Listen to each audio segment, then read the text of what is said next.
Hello, good morning, good afternoon, depending upon where you are in the world right now. We're in the Philippines. It's 10 a.m. here on Saturday, the 22nd of June, 2019, and it's 10 p.m. in New York on the 21st of June. I hope you're having a wonderful day. I hope you had a wonderful day. Hope your life is filled with love. That's what we're doing here at Love Buddy, is we're talking about love every day, different topics, and the topic today is about suicide. A few days ago, maybe 2 days ago, some very sobering news, some very bad news came from an article that said that young people's suicide is at a 20-year high. And it's sad to see people go. On the one hand, I feel that people own their own life, but normally that's in a positive way. You get to have a life that you want. You get to pursue your own happiness, your own joy, your own meaningfulness, create that meaningfulness in life. And that way you own your life.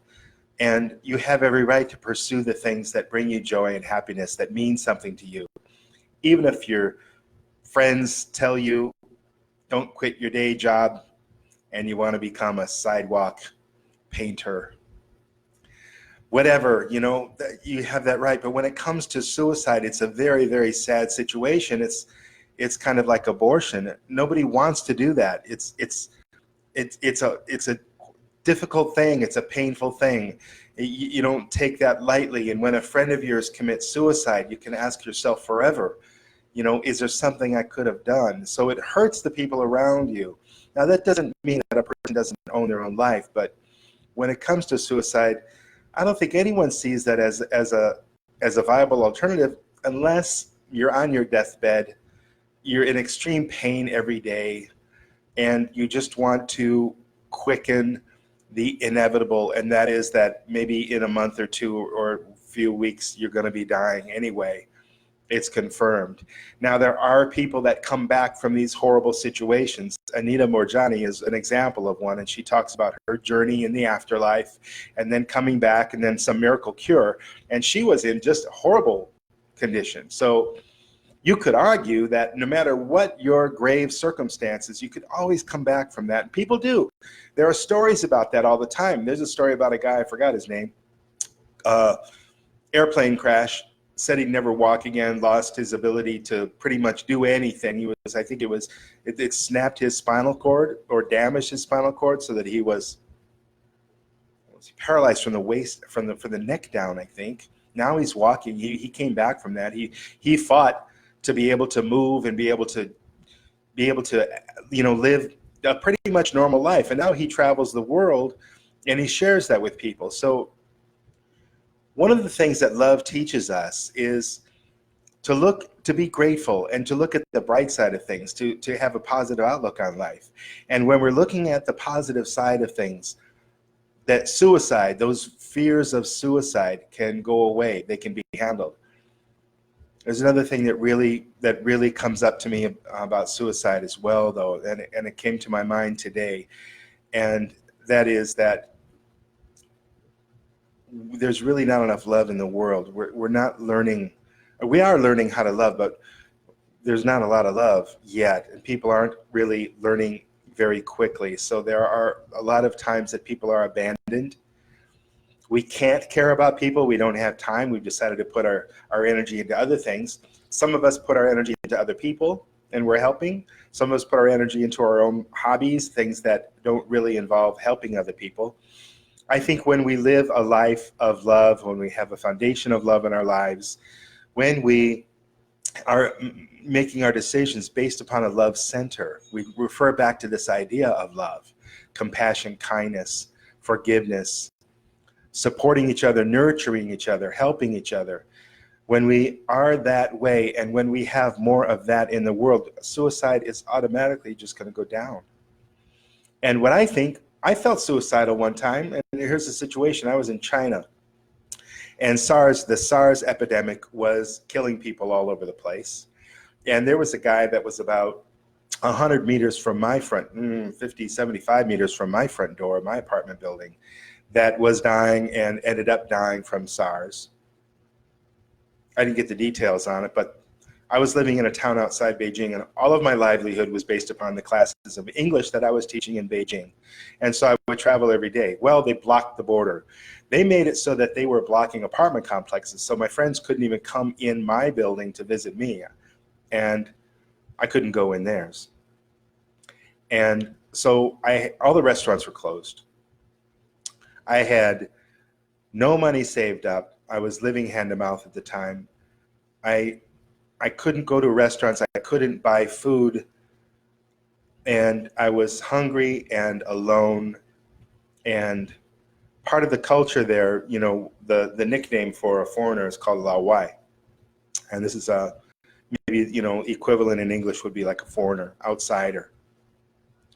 And when it came to circumstances that are like that, the Chinese culture dictates. I was nothing to anybody. I mean, I've had it happen before where I've been physically attacked in public, and people stand around and, you know, like they're eating popcorn to watch the show. So living in that environment, being in that environment, I became suicidal myself because I just felt like nobody in the world cared, and it was kind of true. My family wasn't communicating with me, and they would never check in and see how are you doing, you know. And I was by myself, and I didn't really make that choice. I tried to stay in touch with people, but people didn't stay in touch with me.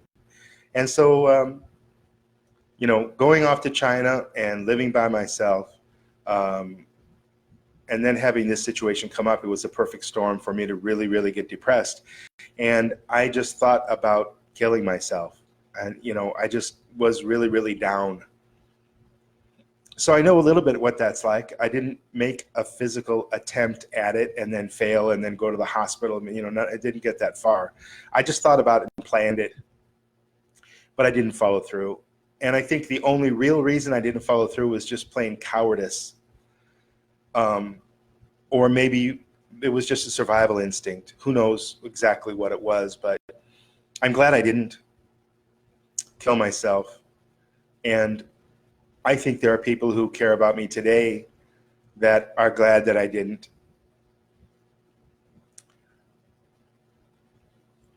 I'm going to read a note here. Suicide rate reaches a 20-year high in the U.S. Youth suicide rate.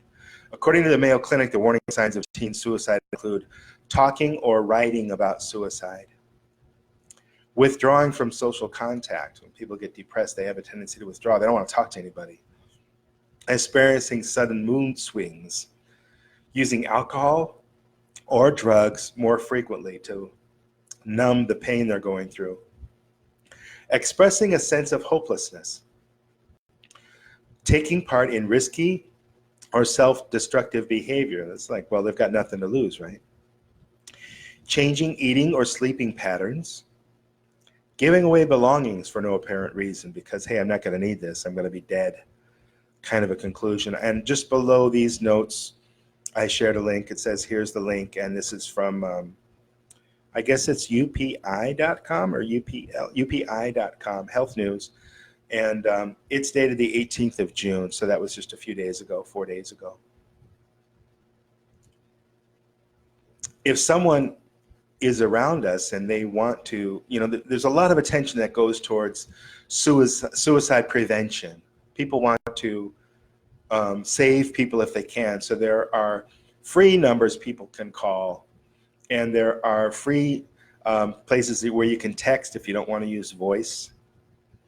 So there are resources for people that are suicidal. I think the strongest resource, any resource, what it's going to have in common is love. What it's going to be is a kind of love. What is that? It's a kind of compassion. It's listening. It's understanding. It's caring. It's nurturing. And that's what people who commit suicide need. I wonder, I'm not an expert on it, but I wonder if sometimes somebody is so depressed, they're clinically depressed, perhaps there's a brain chemistry situation that's really, really hard to reverse, or maybe almost impossible to even treat with the right medicines. And we lose these people no matter what we do. That happens, but I think that's a very small percentage. I would think that the biggest percentage of suicide, and I would think that the biggest percentage, the reason why it's up so high is because people don't care about each other. We know, and we've joked about it, we've talked about it for years, how we don't know our own neighbors. We don't interact with our own neighbors. We don't have block parties anymore. We don't have go to the Y like we used to, or go to the local community centers. There are no community centers, really, where you can go and interact with the neighbors. You know, it used to be welcome wagon, somebody would come by and bring an apple pie and welcome you to the neighborhood.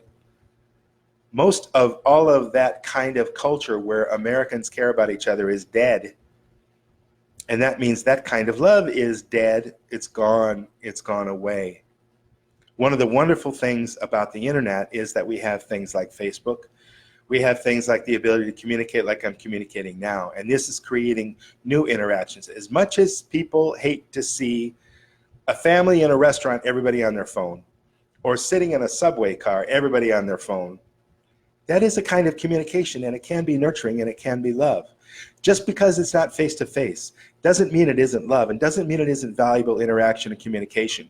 More people are communicating now than ever before because of the internet, because it's so darn easy. I have friends all over the world that I keep in regular contact with, and I can keep in better contact with my family compared to when it was a long-distance phone call from Chicago to LA, for example, even though now I'm in the Philippines. So the internet can be a really good thing if we use it right. What's the bottom line? What's the common denominator?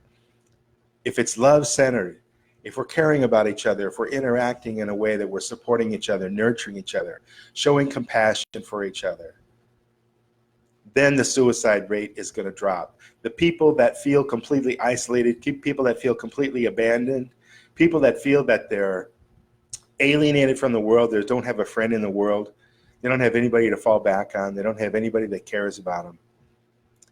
That goes down when we interact more, when we share love with each other, when we consciously make a decision, do I want more love in my life? Do I want to have a happier, more joyful, more meaningful life? In this way, you could call it a selfish decision. It's not really selfish at all. That's what we're here for. That's what it's about. Learning to love ourselves, learning to love each other, learning to interact in a way that helps each other to have the most wonderful life we can have, to be the most wonderful people we could be, to contribute to each other, to contribute to the world, to contribute to ourselves. Because when we do something meaningful that contributes to other people, that feels good. And that's a great way to live. And that's a wonderful thing. So there's these labels about selfishness, and it really is misleading. And this idea about tough love, where you just abandon somebody and you give them the cold shoulder and you talk behind their back and you try to manipulate emotions, that's baloney. That doesn't work. Be open with someone. Say, look, I'm really concerned about this behavior or that behavior. It appears this way or it appears that way. And I care about you. What can I do? How can I help? If you care about someone, you'll be open. If you're loving, if you're practicing love, you're going to be open. You're going to say, look, here's how I feel. It seems like you're isolating yourself. It seems like you're down. What's happening? Do you want to share that with me? Or do you have someone to share that with, to talk about? Because I'm concerned about your welfare. I'm concerned about your livelihood. I'm concerned about your happiness. I want to see you happy. I want to see you smile. And if we approach the other people this way, with this kind of concern, suicide rates are going to drop. They're not going to be at a 20-year high. They're going to be at a 20-year low. And that's what love is about. This is just one more thing that we see in the news, that if we're living love-centered lives, it's going to solve that problem. It's going to pretty much eradicate it almost 100%, except for very, very rare circumstances. So that's why I believe in love. That's why I advocate love. That's why I talk about love. And that's why I learn about love. So once again, suicide rate reaches a 20-year high in the U.S. This is an article from the 18th, just a few days ago. This is a serious situation. It's kind of a canary in the coal mine. It's kind of an indicator of how unloving we've become as a society, as humanity, as the human race, and how we can isolate ourselves, or how we can abandon each other, not care about each other, not reach out to each other. And then the results from that kind of behavior, from abandoning love, because love never abandons us. It's always there. It's everywhere. It's in our hearts. And if we focus on love, it's going to come out. We're going to share it. When we share love with others, we feel more love ourselves. We're a love machine inside. We have a fountain of love in our heart. And we can love each other unlimited. We just have to try. We just have to know how. So if you go to the lovebuddy.com website, you can see a lot of ideas there about love, how to learn about love. There's a course that's coming up. I bumped the date because there are a lot of details I want to get just right. So it was going to be released on July 1st. Now it's going to be released on July 15th. If you get the course before that, the price is really low. It's only $68, $88. Price will go up to $138 in the second half of July. And then after that, the permanent new price will be $188. So if you want to save a little money on the course, I can't imagine anything that could be more helpful to life. There's been nothing in my life, of all the religions and the travel and the study and the self-help and all the counseling and all the things that I've done in life, to learn about how the world works, to learn about how to have a happy lifestyle, to learn what my life is about, what I'm here for, and bring meaning to my life. All of those questions have gotten answered from understanding love, not from religion, not from self-help groups, although you can find good things and all there, but none of them really hit the target. None of them really isolated and understood love the way I've finally come to understand it. And just, it's so overwhelmingly powerful. There is no second to that. It's in the first place. It's the only real thing that really works. And love is free. It's all around us. We have more love in our lives. We share more love with others. The world becomes a better place. We learn to love the earth. We learn to love the animals. We learn to love nature. We learn to get along with our families better. We learn to get along with our mates better. We learn to get along with our kids or our parents. We learn to get along with our workmates better. We learn to get along with our neighbors better. There's more harmony in our lives because the world is based on love. So if you have a love-centered life, if love is your foundation, you're going to be in sync with that. And you're going to be in harmony with that. And your life is going to go more smoothly. And times that we're banging our head against the wall and we feel resistance and we feel frustration and anger and we don't know where to go, we've lost direction, we're confused, love is always the answer, and love will always clear that up. And what causes those things is always a lack of the application of love, a lack of using love in our lives, a lack of going back to that foundation. Okay, what would be loving? Do I know the qualities of love? Do I know what love is all about? What would be compassionate? What would be nurturing? What would be understanding? What would be considerate? What would be kind? What would be patient? And that's how love can make a difference when it comes to situations like we're talking about today. Suicide at a 20-year high. That's really not a good thing, is it? And there's something we can do about it. We can love one another. We can love one another more. We can love ourselves more. We can bring more love to our lives and more love to the world. Thank you so much for listening. I hope you have a lot of love in your life. I hope you're sharing love. I hope people are sharing love with you. Here every day, 10 p.m. New York time, 10 a.m. Philippines or China time, talking about love. This has been another LoveCast. All the best to you. I love you. We'll see you again tomorrow at the same time. Bye-bye for now.